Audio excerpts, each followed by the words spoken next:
let you know that Title IX has just been expanded. So in April of 2024, the Department of Education under President Biden announced a new set of sort of policies that go along with Title IX, and those regulations strengthen protection for LGBTQ+ communities and individuals and former victims of sexual harassment, as well as people who are pregnant on campus. And under those revised guidelines, any kind of harassment about the way people present their gender identity, about their need for access to facilities, those also fall under sexual discrimination. So these are sort of extra protections for people of different gender identities and sexual orientations who are on US college campuses. Next slide, please. I also do want to make sure that I mention, and in fact, Isna and I were just talking about this, that during COVID, there was an upswing or an increase in discrimination against Asian-presenting people and Asian Americans. There was discrimination against Asian Americans in the United States before COVID, but we saw a great increase of it in public during the COVID pandemic. And I think to some degree this is still happening in the United States.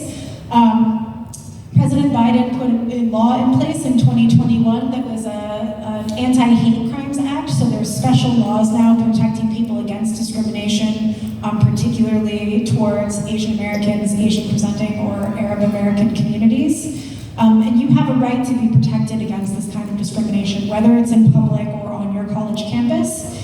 There's also a lot of organizations like the Stop AAPI Hate organization that helps people to track what's going on, that provides information, that gives you a place to report if something happens to you. And in your online resources that will be provided to you for this session today, we have a whole sheet of different resources of places where you can learn more about what's going on in terms of this anti-Asian discrimination, and also resources to help support you and to stay safe. Next, please. This one I think is one that I wanted to mention given what's going on recently. I think many of you have seen that there's been an incredible amount of violence on US college campuses in the protests regarding the Israel-Palestine conflict. I have provided also this great article that talks about your rights as international students if you decide to participate in a demonstration. We want you all to be safe, right? So my advice is to be very cautious in getting involved in any of these kinds of protests, particularly if there's law enforcement around. But as a person who's on a college campus in the US, you do have a right to participate in these kind of events, but you should know the possible implications because of your student visas about what might happen if, for instance, you got arrested at a protest. I also want to mention that people in the US will sometimes associate, for instance, if they identify you as being Muslim because of the way that you dress, that they're going to assume that you support a particular side in this conflict. So just be aware that you may come across people with strong emotions that don't have anything to do with you personally, but they are stereotyping and making implications, and that people's emotions about this issue are running very high in the United States right now. Next, please. So, my last little bit here is just to give you some sort of strategies and some resources that we have to support you through some of these, I guess, not so pleasant realities of the diversity and pluralism of the United States. Next, please.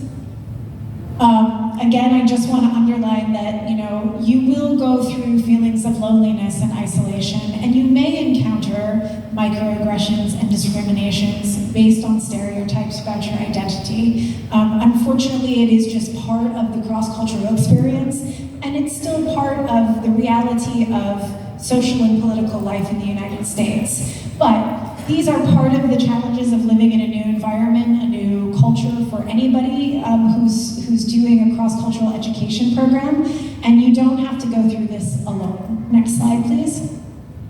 I don't know if you've had your ASPE session yet, but Fulbright offers mental health counseling. There's a hotline that you can call. They can arrange for you to have teleconferencing with a psychologist or a psychiatrist, and this is something that's supported with your medical benefits that come with Fulbright. I highly encourage you to take advantage of this if you feel like you need to talk to someone. Next, please. On your college campuses, there's a lot of places that you can go to get support and to meet other people who might be like you or sharing the same challenges as you. So the Office of International Students and Scholars is always a great place to meet other international students who might be facing some of the same issues that you are, and also just a good place to go for different activities and support through your university. Next slide. As I mentioned earlier, affinity groups. So affinity groups are just based on a certain identity. It might be your religious identity, it might be your gender identity, it might be your racial identity. And as I said, this is a really big part of being a US college student. And so I highly encourage all of you to find an affinity group or a group that you can connect with. This will give you support, but it's also going to help you learn about how identity works and some of the different issues for the different identities of Americans that you are working with and going to school with. Next. I think affinity spaces are really great because they give you a place where you can kind of openly talk about what you're experiencing, and again, it's going to give you sort of a learning opportunity to see, like, what is it like, for instance, to be a Muslim in the United States, which may be different from your experience of being a Muslim here in Indonesia, for example. Next.